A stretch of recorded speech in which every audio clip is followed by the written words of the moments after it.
مبروك للزمالك، مبروك لابناء ميت عقبه، مبروك لحامل التيشيرت الابيض، مبروك لجماهير الكره المصريه عموما، مبروك صديقي وزميلي. الله يبارك فيك يا سيد ناجي، ومبروك لجماهير الزمالك اولا، ومبروك لكل الجماهير المصريه اللي كانت النهارده يعني العامل الاساسي والعامل المؤازر لفريق الزمالك في تتويجه باللقب الثاني لبطوله الكونفدراليه الافريقيه. بصراحه كنت متوقع النتيجه دي. الحقيقه طبعا كل المؤشرات وكل الاحصائيات كانت بتقول ان نادي الزمالك هيفوز بالبطوله الثانيه له في تاريخه بالكونفدراليه الافريقيه، خصوصا الهدف اللي سجله في نهضه بركان على ملعبه. طبعا كلنا عارفين ان النظام في افريقيا لسه مازال على وضعه، وهو ان الهدف خارج الارض بيعتبر بهدفين. ده اللي ساعد النهارده الزمالك ان هو يلعب باريحيه كبيره، خصوصا في استاد القاهره على ملعبه، ووسط جمهوره اللي ملأ استاد القاهره النهارده، وكان يعني بيرسم لوحه فنيه في مباراه النهائي النهارده، اللي كانت يعني تعتبر قبلة الحياه بالنسبه للزمالك علشان خاطر يقدر يرجع مره ثانيه لمنصات التتويج. مش هسألك انت اهلاوي ولا زملكاوي يا اخويا وصديقي العزيز، ولكن هاخدك في حته ثانيه واقول لك كمشجع مصري النهارده حطيت ايدك على قلبك كم مره؟ المره الاولانيه كانت في لحظه تدخل مدافع الزمالك على مهاجم نهضه بركان في الشوط الثاني، واللي يعني الكاميرات قدرت توثق الهجمه دي، وبالفعل يعني نهضه بركان كان لهم ضربه جزاء قدام نادي الزمالك، ويستحقوا فعلا ان هم كانوا يلعبوا ضربه بس الجزاء. الحمد لله فوزنا، مش هنتكلم الحمد لله احنا فوزنا، احنا مين اللي فاز؟ بنتكلم بشكل حيادي شويه، كرة القدم تكسب ولا تلعب، فاحنا الحمد لله يعني الزمالك فاز في ضربه جزاء عليها كلام، وده على كرة القدم. يعني احنا لو تتبعنا كل الاراء الفنيه مش هنلاقي مباراه طلعت كده صافيه بنسبه تحكيم 100%. هنيئا لنادي الزمالك، هنيئا لجماهير الكره المصريه. عايز اقول لحضرتك ان شاء الله تتوقع مين الطرف الثاني امام الزمالك في السوبر الافريقي؟ انا اتوقع ان شاء الله النادي الاهلي، خصوصا بعد الاداء اللي قدمه قدام الترجي في ماتش امبارح. مارسيل كولر امبارح قدم مباراه ولا اروع من مبارياته الافريقيه مع النادي الاهلي. طبعا الاهلي ان شاء الله هيبقى بنفس وضعيه نادي الزمالك من حيث عدد الجماهير ومن حيث الحضور ومن حيث التشجيع والتأييد من قبل الجماهير.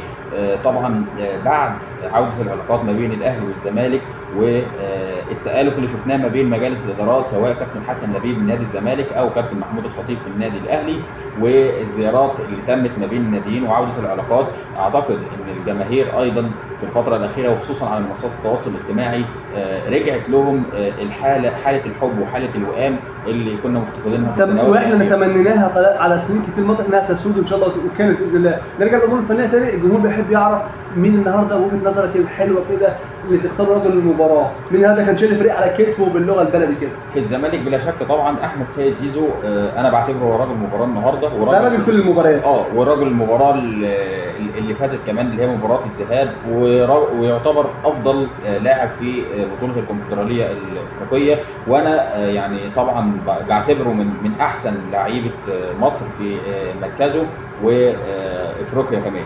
احمد سيد زيزو طبعا دي بالمناسبه شهاده خدها من محفوظ، يعني ده شهاده كبيره في حقه، ولكن برضه كان دي شهاده من السيد يعني حسام حسن لما اعلن في المؤتمر الصحفي اللي كان قبل ايام، وقال لك انه احنا بنسال، هو كان يعني في انتقادات لحسام حسن في هذه المباراه في هذه المؤتمر وفي هذه النقطه تحديدا، عندما قال لما تسال عن احسن لاعب في مصر هيقول لك عندنا مثلا امام عاشور، سيد زيزو واحمد سيد زيزو، وكمان عندنا امام عاشور، زي ما كان عندنا لاعبين كتير، ولكن لما ضرب المثل واستشهد بمين؟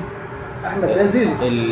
طبعا ده عميد الكره المصريه، وده شهادته ليها ثقل وليها اهميه كبيره جدا، فبالتالي احمد سيد زيزو هو رجل الاول في المنتخب حاليا، يعني مع احترامنا لكل الموجودين وكل العناصر الموجوده، ولكن احمد سيد زيزو كان له دور كبير وكان له اسهامات ولا اروع، هو ربما الجندي المعلوم والجندي الابرز في معركه نهائي الكونفدراليه امام نهضه بركان المغربي.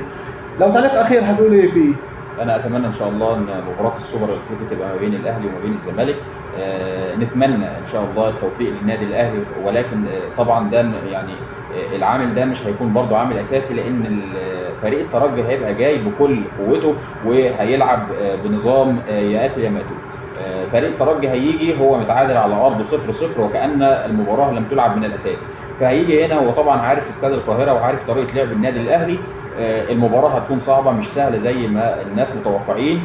فريق الترجي لو احرز هدف في اي وقت من المباراه يعتبر قتل اللعب خالص وقتل المباراه. نتمنى ان النادي الاهلي يخلص الشوط من بدري ومارسيل كولر يقدر يختار التشكيله المثاليه الافضل، ويختار طبعا بديل علي معلول خصوصا بعد اصابته واللي اثرت بشكل كبير على الفريق، وده اللي هنشوفه في المباراه اللي جايه الاسبوع اللي جاي ان شاء الله. بنتمنى طبعا التوفيق للنادي الاهلي ونتمنى مزيد من التوفيق لكل ممثلي الكره المصريه ان شاء الله في اي بطوله قاريه يشاركونا فيها. ولكن ما اقدرش اختم قبل ان اذهب الى رواد السوشيال ميديا وقال لك فلوسك حلال يا زمالك، تقول لهم ايه؟ جابوا 10 صفقات. نرجع ونقول تاني ان حاله الحب وحاله الوئام اللي ما بين اللاعبين نفسها هي اللي خلقت الروح اللي خلت نادي الزمالك 10 صفقات في الزمالك. انت شفتهم النهارده عاملين فرق. احمد حمدي طبعا النهارده هو اللي احرز هدف المباراه النهارده. محمد شحاته ومحمد شحاته طبعا من اللاعبين الجيدين في مركزه واللي انا بشبهه طبعا بامام عاشور. طبعا احنا كل الحاجات دي تعتبر مكسب لمنتخب مصر في المقام الاول ومكسب لكل فرقه من طبعا انت لما تجيب مع احترامنا لكل الفرق المصريه، ولكن لما تجيب لاعب وتحطه في الزمالك وفي الاهلي بيكسب ثقه وبيتشجع وبيظهر كل ما لديه من عنده عشان يحافظ على مكانه في احد القطبين. فبالتالي انت ده بتقدمه كمنتج لنهائي للمنتخب المصري، وان شاء الله باذن الله ده بيخدم المصلحه العامه واللي احنا كلنا لا نختلف عليه هو منتخب مصر. كمان عايز اقول لك يعني انت النهارده من احسن حد من الصفقات الجديده اللي ضمها الزمالك في الميركاتو الشتوي اللي فات. انا بعتبر احمد حمدي هو خساره كبيره خسرها النادي الاهلي، مكسب كبير جدا جدا في خط وسط نادي الزمالك. طبعا عندنا ناصر ماهر وعبد الله سعيد برضو من ابرز اللعيبه اللي اتعاقد معاهم الزمالك.